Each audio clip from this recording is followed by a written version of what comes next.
Actuellement, l'armée finlandaise se sent menacée par la Russie et concentre tous ses efforts sur le renforcement de sa puissance militaire.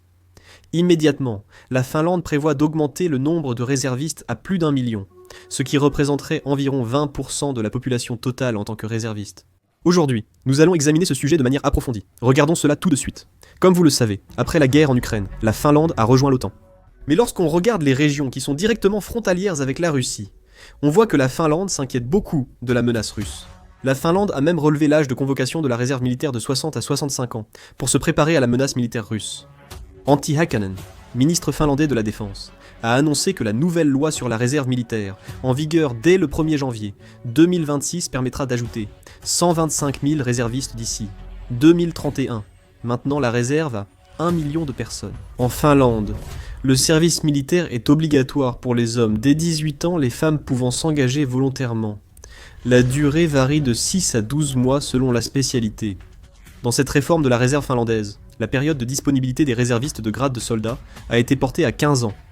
Pour simplifier, vous pouvez considérer qu'ils servent 15 ans de plus dans la réserve, ce qui facilite la compréhension. La période pour les sous-officiers et officiers est prolongée de 5 ans. Il va de soi que la Finlande ne peut qu'éprouver un sentiment de menace venant de la Russie. Et cela ne s'explique pas seulement par la situation internationale récente, mais aussi par l'histoire même du pays. La Finlande a mené une guerre directe contre l'Union soviétique pendant la Seconde Guerre mondiale, avec de lourdes conséquences. Lors de la guerre d'hiver de 1939, la Finlande a résisté jusqu'au bout malgré une infériorité écrasante en effectifs et en ressources, mais elle a finalement dû céder environ 10% de son territoire à l'Union soviétique. Cette expérience a profondément marqué l'ensemble de la société finlandaise et a constitué un tournant décisif qui a amené la Finlande à percevoir la Russie non pas comme un simple voisin diplomatique, mais comme un adversaire pouvant représenter une menace à tout moment. Par la suite, tout au long de la guerre froide, la Finlande a maintenu une politique de neutralité, mais cette neutralité n'a jamais signifié un désarmement. La Finlande a choisi la paix, mais c'était aussi un pays qui s'est toujours préparé à la guerre. C'est pourquoi elle a gardé la conscription, géré strictement les réservistes et maintenu une structure pour mobiliser tout le pays en urgence. Mais cet équilibre de longue date a commencé à être complètement bouleversé après la guerre en Ukraine. Du point de vue de la Finlande, la guerre en Ukraine n'était pas une histoire qui ne concernait que les autres.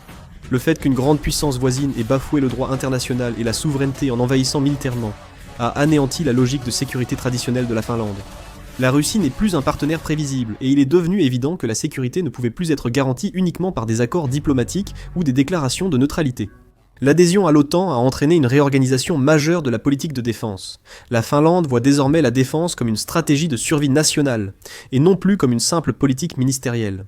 Le changement a commencé à la frontière. En décembre 2023, la Finlande a fermé entièrement sa frontière avec la Russie, accusant cette dernière d'organiser le passage de migrants du Moyen-Orient et d'Afrique, ce qui, selon Helsinki, déstabilisait la société. La question des migrants, perçue comme humanitaire, est vue par le gouvernement finlandais comme une attaque hybride. Cette méthode mise sur l'utilisation de personnes plutôt que d'armes pour créer des conflits, paralyser l'administration et diviser politiquement. Des centaines de migrants se sont soudainement réunis au poste de contrôle près de la frontière russe, et beaucoup auraient utilisé des itinéraires difficiles à expliquer sans l'aide ou la complicité des autorités russes.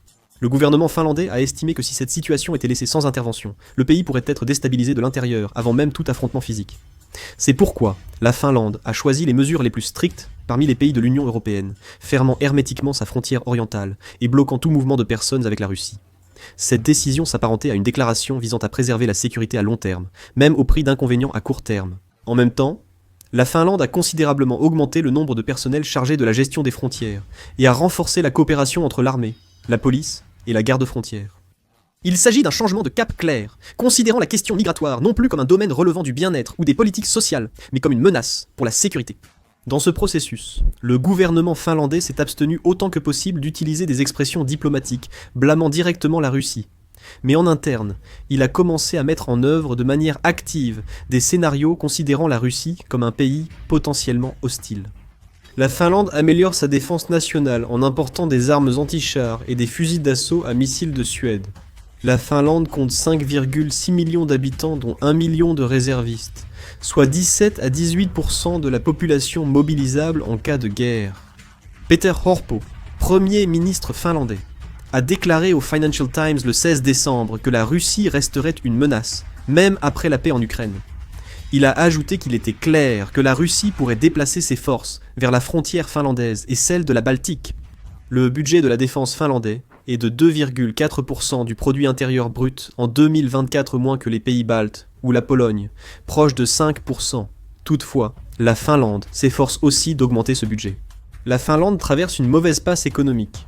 L'Union européenne a engagé une procédure pour déficit excessif, faute d'amélioration budgétaire.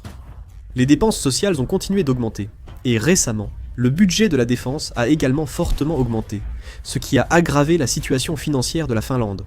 Cependant, le déficit budgétaire de la Finlande a été de 0,8% du produit intérieur brut en 2022, 3% en 2013, 4% en 2014 et devrait atteindre 4,5% en 2025.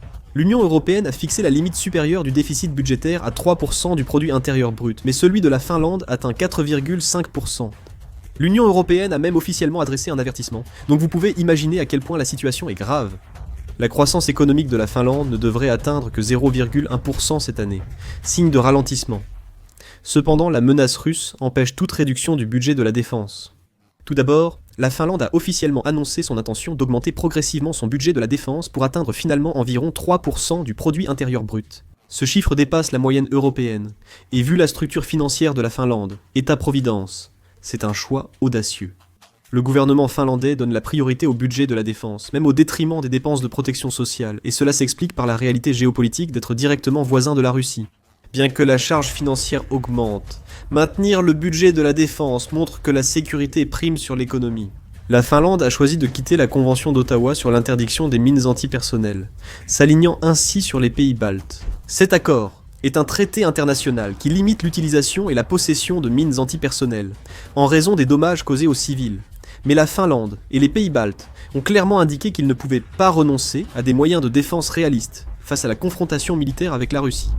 En particulier, en Finlande, où la frontière est longue et le terrain composé de forêts et de marécages, les mines antipersonnelles sont considérées comme un moyen efficace de limiter la mobilité et de retarder les infiltrations. Cette décision s'apparente à une déclaration selon laquelle la sécurité nationale sera priorisée, même au prix de critiques de la communauté internationale. La Finlande a longtemps hésité entre valeurs humanitaires et sécurité, mais la guerre en Ukraine a fait pencher l'équilibre vers la sécurité. Les pays baltes ayant pris la même décision, cela prouve qu'il s'agit d'un choix collectif des voisins de la Russie, et non d'une déviation individuelle. De plus, l'adhésion de la Finlande à l'OTAN ne peut pas être considérée simplement comme l'ajout d'un membre de plus. Cette décision à elle seule a changé la configuration militaire de toute l'Europe. Avec l'entrée de la Finlande dans l'OTAN, la longueur de la frontière directe entre la Russie et l'OTAN a presque été multipliée par 9 en un instant. Jusqu'à présent, la frontière entre l'OTAN et la Russie se limitait à une partie des pays baltes et de la Norvège. Mais désormais, l'ensemble du territoire finlandais est intégré comme une nouvelle ligne de front. Pour la Russie, la direction à défendre s'est soudainement étendue de l'ouest au nord-ouest, ce qui l'oblige à disperser ses forces et son équipement. Ce changement va bien au-delà d'une ligne sur la carte et force la Russie à revoir sa stratégie militaire. En plus de cela, la nature de la Baltique a complètement changé. Avec la Finlande et la Suède dans l'OTAN, presque tous les pays bordant la Baltique sont membres, limitant fortement les zones maritimes libres pour la Russie. La Baltique était autrefois une zone que la marine russe devait absolument traverser pour se diriger vers l'ouest, mais désormais, elle est passée sous la surveillance des marines et des forces aériennes de l'OTAN. En cas de crise, l'OTAN pourra sécuriser une position permettant de bloquer complètement la Baltique grâce à des opérations coordonnées, reliant la Finlande, les pays baltes et la Pologne. Pour la Russie, les déplacements maritimes, l'approvisionnement et le déploiement de forces deviennent inévitablement beaucoup plus difficiles. Dans ce processus, la région la plus sous pression est précisément Kaliningrad. Kaliningrad est une avant-poste militaire séparée du territoire principal russe et constitue un point clé pour maintenir la présence de la Russie dans la Baltique. Après l'entrée de la Finlande dans l'OTAN, la région s'est retrouvée encerclée par les membres de l'Alliance. Pour y accéder par terre, il faut traverser la Lituanie et la Pologne. Même par mer ou air, la région est désormais sous contrôle de l'OTAN. En temps normal, cela peut ne pas poser de problème, mais en situation de crise, l'approvisionnement et le renfort seraient fortement limités par cette configuration. La Russie maintient sa présence en réunissant missiles et défenses aériennes à Kaliningrad, ce qui alourdit aussi sa charge.